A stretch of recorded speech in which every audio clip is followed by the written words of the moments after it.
VanderbiltSports.com. All right, welcome to the latest Hoopcast. Kevin Brockway here, another day, another Hoopcast with a new partner in crime here, Edward Aschoff, who's been covering the SEC games throughout the season, and is also our excellent recruiting writer in the Gainesville Sun. And we'll get to Georgia in a minute, but first, obviously, Edward, a very big game against Vanderbilt for Florida's NCAA tournament hopes, coming off the loss to Georgia, the heartbreaking 2-point loss. Yeah, it's just watching that game. You know, I wasn't sure if Florida came out with really any fire. I mean, you were there, so you saw it, but just lagged behind, and that's something they can't do against Vanderbilt. Yeah, allowed 63% shooting in the first half, but made the run. It came back, and then it came down to a play with 13.3 seconds left, where Dan Werner fails to get a shot up. He tries to pass the ball. He thought he had Vernon Macklin open underneath the basket, but even in that situation, if he had Macklin open, it would have been questionable whether he had enough time. Billy talked about maybe time awareness in that situation. Obviously a very tough play down the stretch, but for a guy whose career is winding down, maybe you would expect him to pull the trigger on that shot. Yeah, I mean, when I saw him, he was wide open and looked, and that's an open shot, not a lot of time left on the clock. You might as well take it. You miss it, oh well, you missed a game-winning shot, but in the end, I wasn't sure what he was thinking with that pass. And like you said, clock management, I don't even think he had enough time if Macklin had caught it. Yeah, well, the play really started to break down when Chandler Parsons, he was supposed to come off a screen. It was supposed to be designed to him. And the play really broke down when both Vernon Macklin and Werner didn't screen hard enough, and he had to give the ball up to Werner on that play. The time ran down. The play possession just broke down. But I think that, he was thinking maybe Macklin underneath the basket. Give Albert Jackson credit from Georgia. He made a terrific play. 6'11" guy with a huge wingspan to bat it down. And, obviously Florida has to move on from that, and Vanderbilt is a big game. It is Werner's senior day today, and Werner admitted to us that he's been seeing a sports psychologist since January to deal with some of his problems. I'm going to pose this to you because, you know a lot of students and stuff. Why do you think he draws the ire fans so much? I think it's just because he came out so highly touted, one of the top players in New Jersey. Everybody had heard about him. His freshman year, he was expected to be that shooter, and then they had to move him around some. So I think it's just fans are kind of spoiled, and especially students. They're so used to seeing what the 04s did. Even teams before that were a little bit more athletic, more fun to watch. But I think it's the fact that he's a senior and just so many bad things have happened. The air balls, the missed layups. He's just so tentative around the basket now. I just don't know if fans are excited to see him anymore. And I don't know if the cheers will be more of, all right, this is Dan Werner's last game, let's pump him up, or if it'll be, hey, this is Dan Werner's last game, he's gone. Which is sad to say, but he's a senior, he's been here 4 years, and it's not like he doesn't try, but I think that fans just want to see at a program like Florida all the guys, working well and shooting the ball well, and he's just really struggled down the stretch. Billy Donovan acknowledged that, obviously his physical limitations. He came in as I think out of high school, it's a 40% three-point shooter. He's had trouble cracking 30% in some seasons.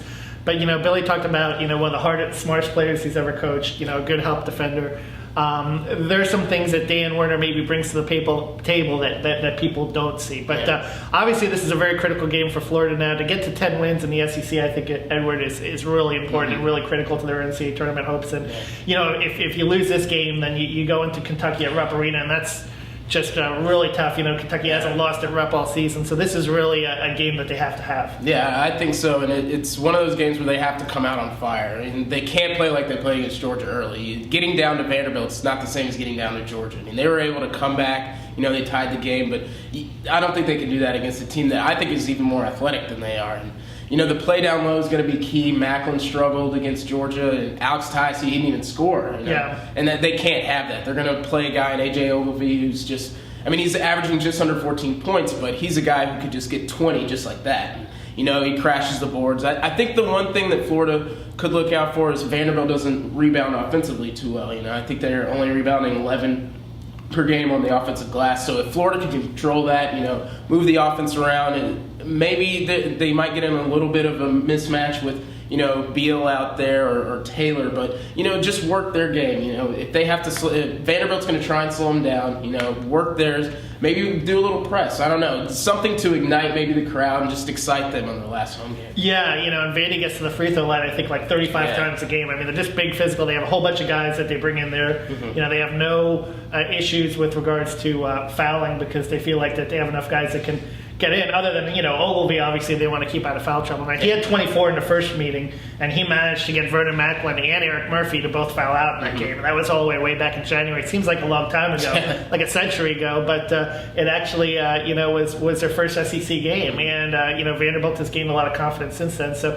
I think it's going to be like you said, important for Florida to be very physical down there, to attack the basket, maybe try to get Ogilvy in foul trouble like they did last week against Wayne Chisholm, to limit his effectiveness and keep him off the court a little bit more. And Ogilvy's also a guy, you talk about pressing and running, Ogilvy's also a guy that throughout his career, if you wear him down a little bit and get him running up and down the floor, that can limit his effectiveness as well. So I think tempo, like you said, is going to be very important to this game. It's going to be a very intriguing 7 o'clock ESPN game, another game where the nation is going to be watching, and you don't want to sometimes, people in the NCAA tournament selection committee, they talk about the eye test. Mm-hmm. You don't want to go out and have a stinker in this kind of game. You want to at least show that you're competitive and, and then pull it out, and then you improve to 4-6 against RPI top 50. Yeah, what I'll be interested to see is, can Kenny Boynton shoot like he did against Georgia? I mean, granted, those aren't the same kind of players, but if you can get Kenny Boynton hot from three-point land, which is something he hasn't done very well this season, then that'll be huge. I mean, we talk about tempo and everything, but, Irvin Walker kind of struggled. This is going to be a game I think they're going to have everybody having to play their A game. Georgia in the first half really did what they really did was they packed in the zone,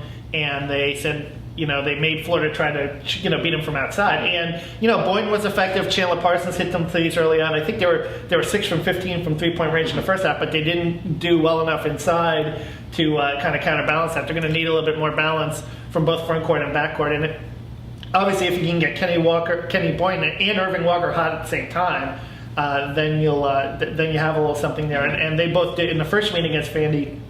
Florida shot from three very well. They did a very good job with that. So we'll see how it unfolds tomorrow. And then Pat Dooley will be back on Friday for our final Hoopcast of the regular season against Kentucky. And it's on in Nashville in the SEC tournament. And you've been to Nashville before. You know how much fun that is. Yeah, that's going to be fun. You guys are going to have a lot of fun there. We're going to have a good time. Okay, so for the Gainesville Sun, the Gatorsports.com Hoopcast, this is Kevin Brockway saying so long.